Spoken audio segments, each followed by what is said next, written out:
নারীদের আক্রমণ করার সোজা পথ তাকে বেশ্যা বলা, এমন মন্তব্য করেছেন স্বস্তিকা।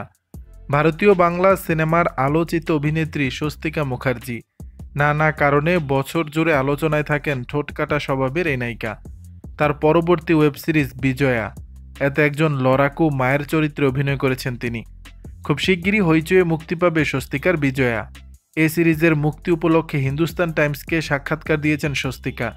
সিরিজটির নানা বিষয় নিয়ে কথা বলেছেন তিনি, পাশাপাশি ব্যক্তিগত জীবনও উঠে এসেছে।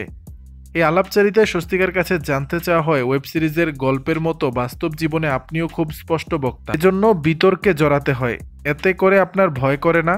এ প্রশ্নের জবাবে স্বস্তিকা মুখার্জি বলেন, আমি খুবই নির্ভীক, আমার মধ্যে ভয়টা খুব কম।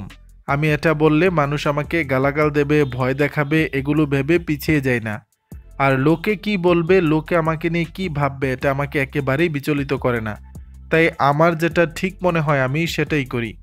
বিষয়টি ব্যাখ্যা করে স্বস্তিকা মুখার্জি বলেন, এমনিতেই নারীদের অ্যাটাক বা আক্রমণ করার সোজা পথ হলো তাকে বেশ্যা বলে দেয়া।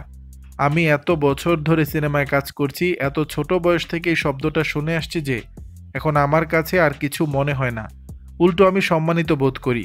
কোথাও মনে হয় যে তারাও তো আমাদের সমাজেরই একটা অংশ, তাহলে কেন এটা নিয়ে লজ্জিত হব? স্বস্তিকার ব্যক্তিগত জীবনের গল্পটাও সংগ্রামে ভরা। কারণ 1998 সালে জনপ্রিয় রবীন্দ্রসঙ্গীত শিল্পী সাগর সেনের ছেলে প্রমিত সেনকে বিয়ে করেন স্বস্তিকা মুখার্জি। বাবা মায়ের পছন্দে বিয়ে করেছিলেন তিনি, কিন্তু কয়েক বছরের মধ্যে সংসার জীবনের ছন্দপতন ঘটে। এরপর দুধের শিশু কোলে নিয়ে শ্বশুরবাড়ি ছেড়ে চলে আসেন স্বস্তিকা। তারপর সিঙ্গেল মাদার হিসেবে কন্যা অন্বেষাকে বড় করেছেন এই নায়িকা। দর্শক, বিষয়টি নিয়ে আপনাদের মতামত জানাবেন নিচের কমেন্ট বক্সে।